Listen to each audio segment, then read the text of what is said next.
Hey everybody, welcome back to my channel. My name is Zara and today I'm going to be doing a review of Written on the Dark by Guy Gabriel Kay. By the time this video is out, the book should also be out to the general public, and I've been looking forward to preparing for this video and filming this review because as some of you who have watched my channel for a while now might know, I have had very mixed experiences with Guy Gabriel Kay's previous books.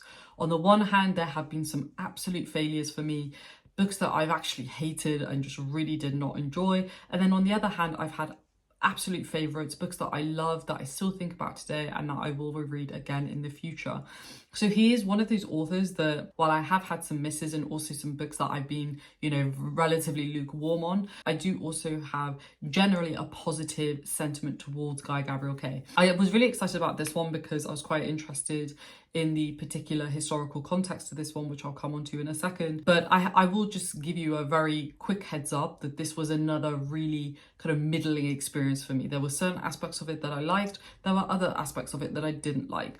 And before I jump into my more detailed analysis, I'll just give you a brief summary of what this book is about. And this is a historical fantasy novel set in an alternate version of medieval France. We follow a bunch of different characters, one of whom is a tavern poet. We have an aristocratic woman. We have a pretty diverse set of characters, and this is all kind of set against the backdrop of, court politics, the intricacies of court and power, royals, assassins, and invading armies. It's just like a real historical fantasy epic through and through. And rather than focusing on epic battles, which we do get a little bit of, or grand plot twists, the novel generally centers on quiet, deeply personal moments, whether that's artists, scholars, spies, and rulers whose small choices make giant ripples. I think the story meditates on the tension between personal duty and historical legacy, all while painting an incredibly vividly textured world that both feels very familiar and dreamlike. And that does bring me onto one of the things that I really love about this book, and that is the evocative, very immersive world building. It has a very strong atmosphere, and it feels like a world that, any one of us, might want to be a part of. Kay continues to use his incredibly beautiful lyrical prose that is just so sumptuous to read, and it is just an absolute delight.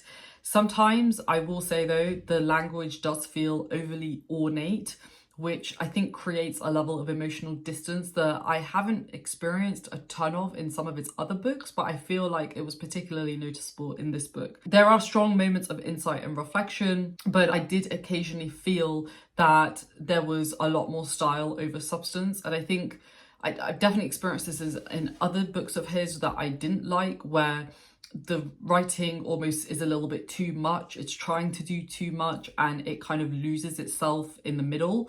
And I found other books where he's got that balance perfectly right. I think in this one, it erred a little bit on the side of a bit too much, and I do think that did hinder my overall reading experience with this book. With the pacing, it's quiet, it's a slow burn with flashes of tension. Again, this is very characteristic of Guy Gabriel Kay, and I think he got the balance generally right in this book. The narrative unfolds with quite a unique structure that I quite enjoyed, but I also think it limited him in certain regards. I don't want to say more than that because that will be a spoiler, but I think the narrative choice was quite interesting, and I think while he did a mostly good job of that narrative choice, executing that narrative choice, I think it did limit him in places. Some sections of this book do drag. This book took me a lot longer than I thought it would take me to read, because there are times where we'll have a bunch of momentum, it feels like we're making good progress, and then that will be interrupted by very introspective passages.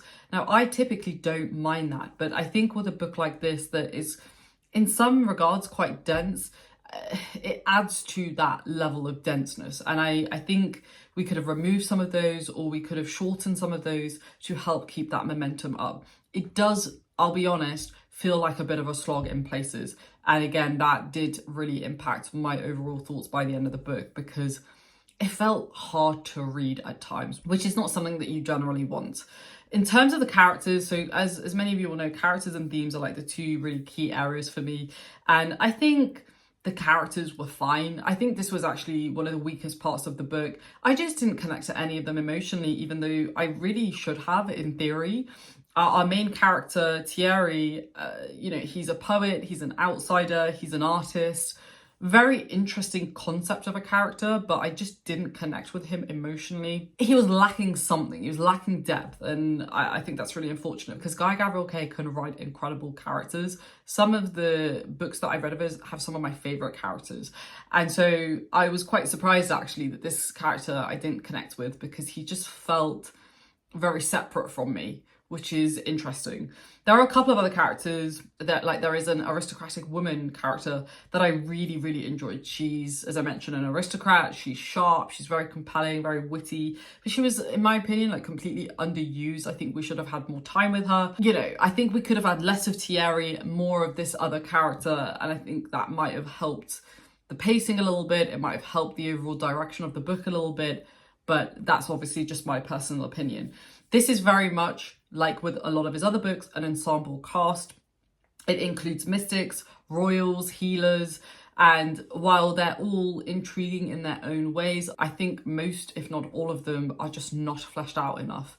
I think this book almost could have been a duology where we've spent much more time really getting to know these characters, because this book has a lot of emotional weight to it, but because we don't get to that intimacy with the characters, we don't feel the gut punches in the way that we should. I think the dialogue is generally quite elegant, but I think the characters just really, they just feel like ideas rather than fully fleshed out people. And that is not something that I've said often with Guy Gabriel Kay, but I think it is a real problem in this book. And I think that was why I really felt a level of disconnect with it. Now let's move on to themes. Now with a book like this, and with like a lot of his books, this book explores a lot around art, memory, and mortality, and the shadows behind power. There's a lot of politics in it, and I think it does bring up quite subtly the question around, like, what is the point of it? Is it actually worth it? I think it does provide quite a strong commentary on who controls legacy, which is quite an interesting concept.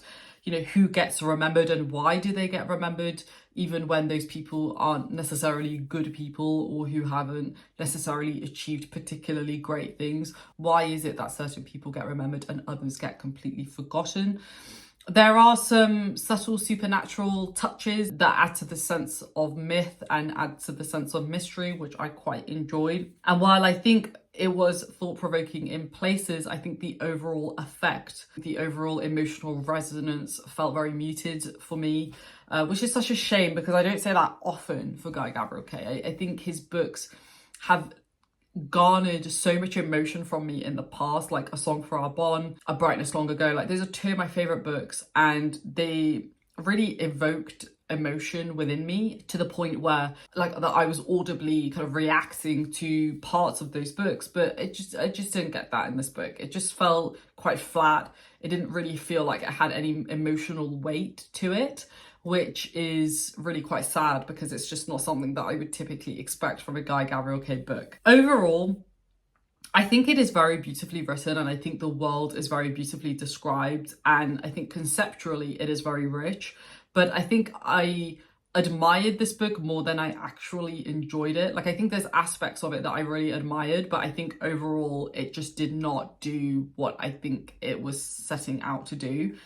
I think this is a book that is about, you know, kind of quiet moments, layered meanings. There's no grand dramas, there's no grand battles, though there is a battle aspect to it. It really is about savouring those quiet moments and figuring out what is going on behind the scenes before the other characters even realise what's going on. If you are a relatively experienced Guy Gabriel Kay reader, I think you will like this book. I think you will enjoy aspects of it, but I think you will also have a similar experience to me, where I think it does kind of not have as much emotional weight and depth as some of his other books.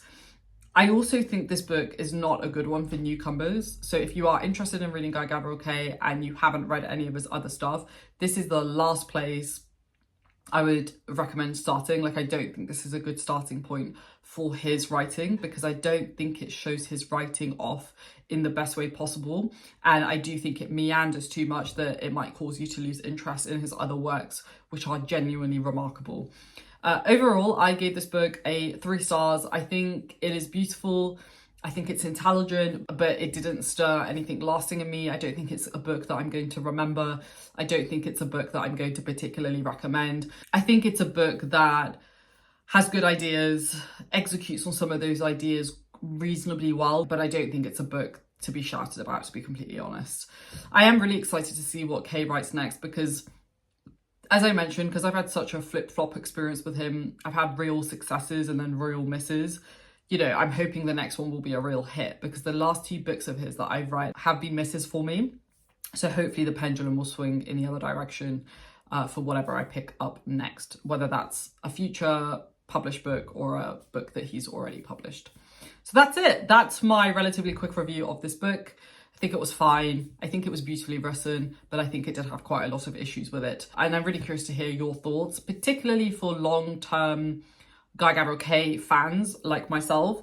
Let me know below in the comments what your thoughts are in particular. Even if you're a newcomer, I'd also love to hear your thoughts, but I'm really curious for people who've read a lot, you know, some of his other books. How does it compare for you? And what did you like or dislike about the overall reading experience?